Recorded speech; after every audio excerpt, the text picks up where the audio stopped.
대해 배워볼 거고요. 교과서 페이지는 16에서 17페이지입니다.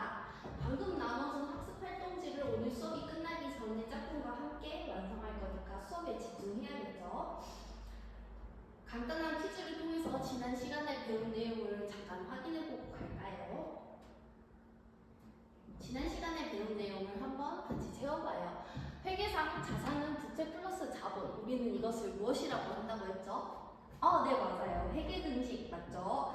그리고 과거 사건의 결과로 기업이 통제하고 있고 미래 경제적 효익이 유입될 것으로 기대되는 자원을 의미하는 것, 우리는 이것을 바로 네, 맞습니다. 자산이라고 했죠. 과거 사건에 의해 발생했으며 경제적 효익을 가지는 자원이 기업으로부터 유출됨으로써 이행하는 것으로 기대되는 현재의 의무를 말한다. 우리는 저번 시간에 의무라는 키워드가 나오면 어떤 거라고 말했죠? 네, 맞습니다. 빈칸에 들어갈 만한 부채예요. 모두 퀴즈를 마쳤네요. 훌륭합니다. 오늘 배울 내용은 퀴즈에서 풀었던 회계 등식의 요소에 대해서 배우게 되는데요. 퀴즈 내용이 생각나지 않는 사람들은 저번 시간에 배웠던 내용을 교과서를 통해서 한 번 더 확인해 보는 게 좋을 것 같아요. 자, 그러면 수업에 앞서서 오늘 영상을 잠시 시청해 보겠습니다.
영상에서 내용은 금융회사의 구분과 종류를 소개하고 있어요. 영상을 보니 어떤 생각이 드나요? 네, 은정이. 그렇죠. 생각보다 많은 금융회사들이 있네요. 또, 네, 그렇네요. 정말 금액이 크죠. 우리가 일상에서 보기 힘든 금액들이었어요. 선생님이 왜 영상을 보여줬냐? 제가 금융회사는 어느 정도의 연봉을 받는지 한번 정보를 기업정보 사이트에서 한번 가져와 봤는데요. 20대에서 30대 평균 연봉이 혹시 어느 정도 되는지 아시나요? 초대조를 기준으로 2,800에서 3,400 사이라고 하는데 우리가 방금 봤던 은행, 카드회사, 보험사 등 금융권 기업들은 그 평균 연봉이 2,800에서 3,400과 비교하면 적게는 2배, 많게는 3배까지 높은 연봉을 받고 있네요. 이 화면은 제1금융인 우리은행의 복지 혜택인데요.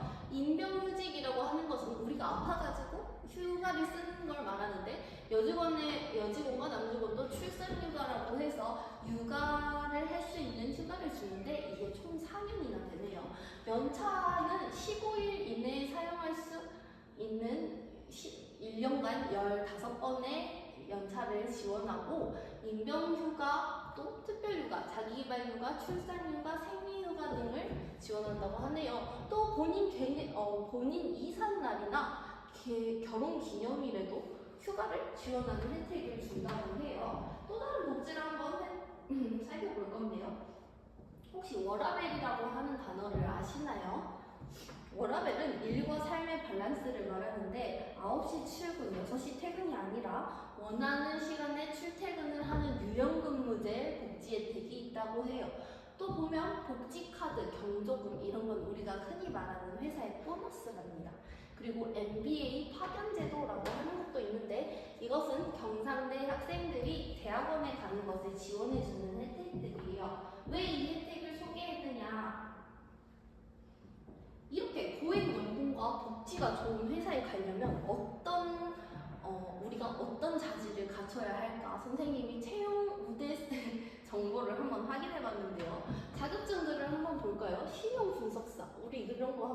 적이 있죠. 그리고 외환 전문역 1종 2종 CFP 이런 금융 자격증들은 모두 우리가 오늘 배우게 될 회계원리를 기초로 하는 자격증입니다.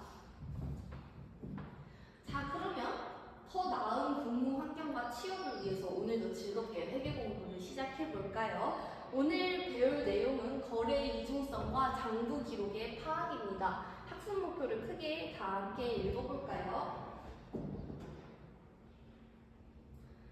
자, 학습 목표를 통해서 오늘 어떤 내용을 배울 것 같은지 한번 발표해 보도록 합시다.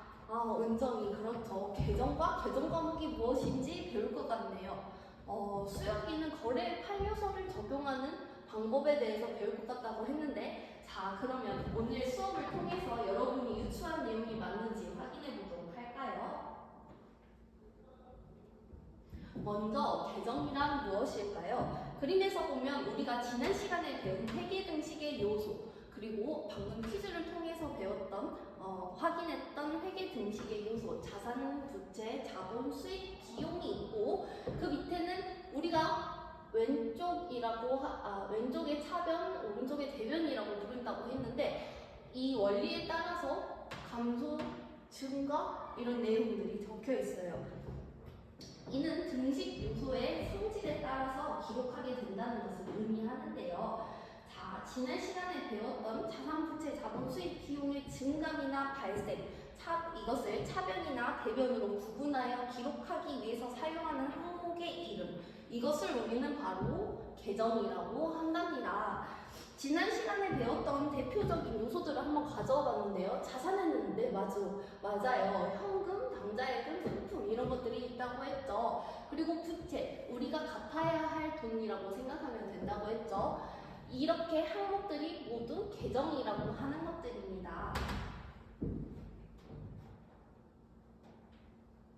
이러한 계정을 기업 내에서 사용하는 이름에 대항하는 과정에 해당 코드로 정리한 것을 바로 계정 과목표라고 하는데요. 그림을 한번 가져와 봤어요. 이런 형태라고 보는데 기업이 어느 물건을 취급하느냐에 따라서 계정 과목이 달라질 수 있기 때문에 그 기업에 맞게 표 정리해가지고 쓰는 것을 계정 과목표라고 합니다. 우리는 대표적인 계정으로만 분개를 할 거기 때문에 기업마다 다른 계정 과목표를 사용하고 있다, 이 정도만 알면 돼요. 자, 그러면 계정을 사용해서 거래의 8요소의 결합관계를 한번 알아볼까요? 거래의 8요소라고 하는 것은 자산, 부채, 자본의 증가 또는 감소, 그리고 여기서 보는 수익과 비용의 발생, 총 8가지로 구성되어 있는데요. 이게 어떻게 8가지예요, 선생님? 이렇게 물어볼까봐 선생님이 그림을 가져와 왔어요. 자, 왼쪽 요소를 뭐라고 한다고 했죠? 차변, 오른쪽을 우리는 대변이라고 말한다고 했어요. 자산이 증가하면 차변에 적고 자산이 감소하면 대변에 적는다. 이게 무슨 말이에요? 아까 우리 계정 대표적인 자산이 뭐가 있었는지 한번 떠올려 볼까요? 현금. 네, 맞아요. 그러면 우리 한번 이렇게 가정을 해봅시다. 여러분이 회사를 운영해야 하는데 너무 더워가지고 비품인 에어컨을 구매했다라고 해봐요. 비품도 우리는 자산이라고 했죠. 그러면 선생님이 현금으로 비품을 구매했어요. 에어컨인 비품이 우리 회사로 들어왔기 때문에 자산의 증가인 차변에 적어주면 되고, 우리 회사에 현금을 주고 사왔기 때문에 현금은 이미 나갔어요. 자산의 감소이기 때문에 현금은 대변에 써주면 됩니다. 그럼 분계가 차변에는 비품, 대변에는 현금 이런 식으로 써져 있겠죠. 이게 바로 거래의 8요소를 말하는데요. 우리가 앞서 배웠던 계정들을 거래 결합관계에 적용해서 차변과 대변으로 나누면 이게 바로 회계원리에서 말하는 분계 과정입니다.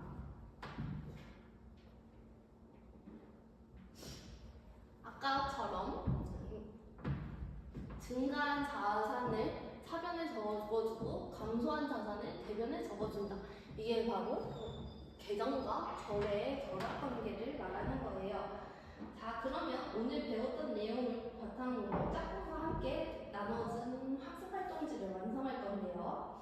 다음과 같은 사례가 일어나는 경우에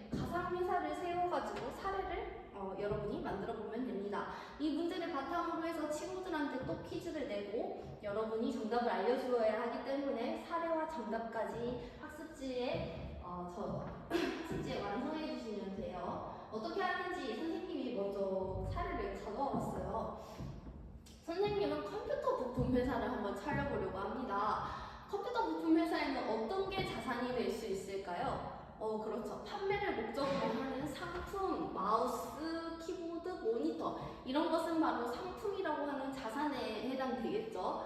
그리고 또 계산을 하려면 포스기가 필요하죠. 그런 것, 의자, 테이블, 손님들을 맡기 위해서 필요한 비품들이 또 자산이 될 수 있겠어요.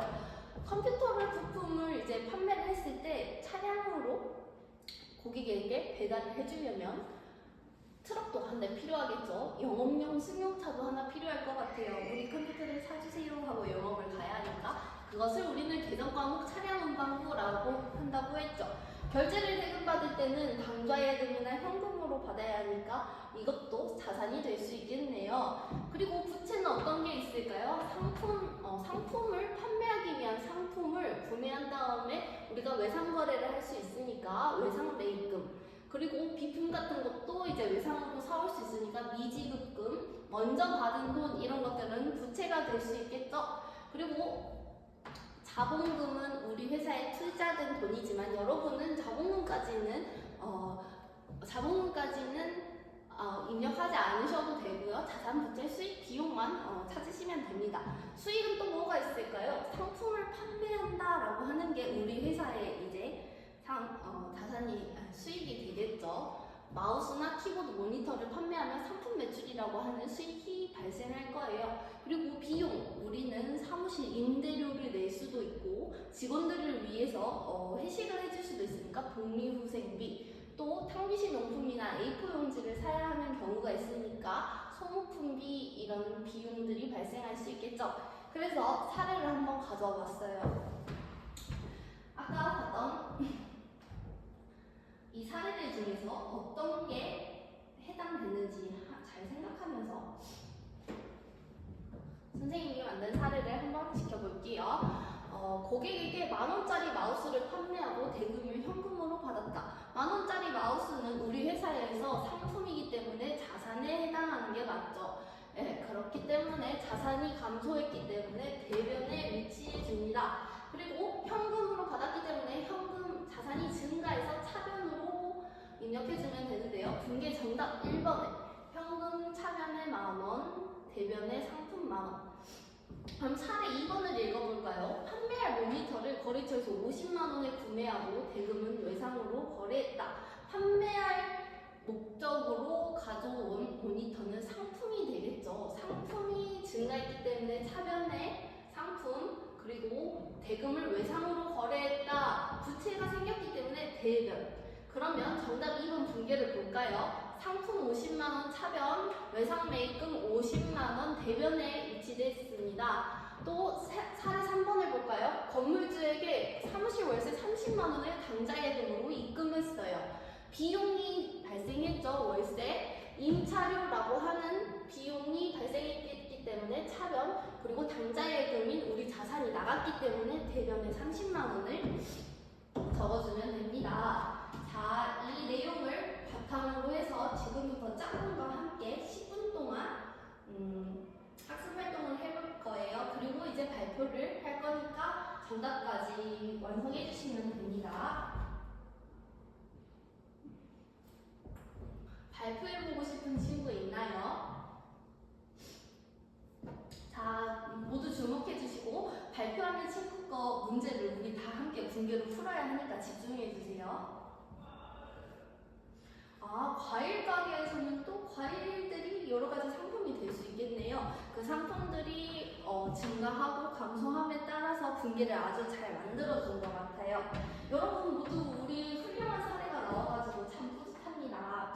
그럼 배웠던 내용을 한번 확인해 볼까요? 회계 등식의 요소들의 이름을 우리는 계정이라고 한다고 했고, 기업에서 사용하는 방식대로 정리하는 것을 계정 과목표라고 했습니다. 그리고 방금 학습 활동을 통해서 확인한 내용, 거래 8요소까지 오늘 배워봤는데요. 지금 5분 동안 형성평가를 함께 풀어볼 거예요.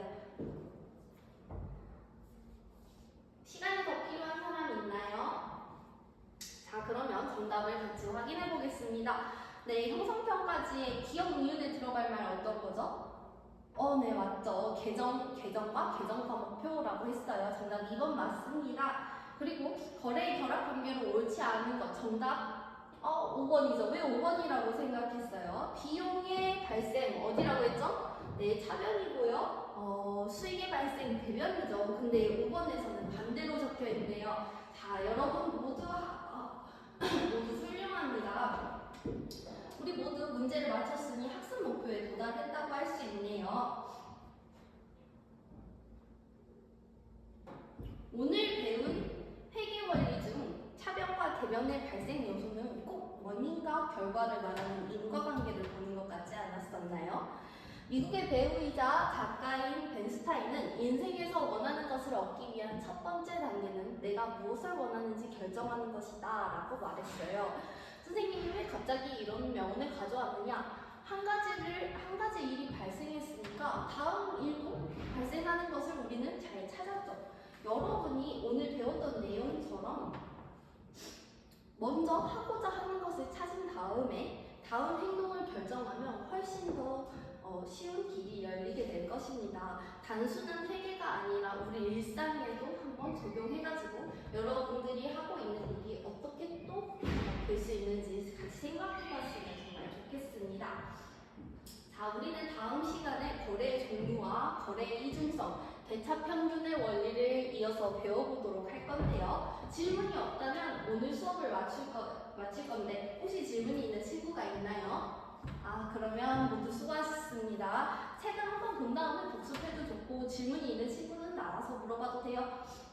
네, 수업을 마치겠습니다. 감사합니다.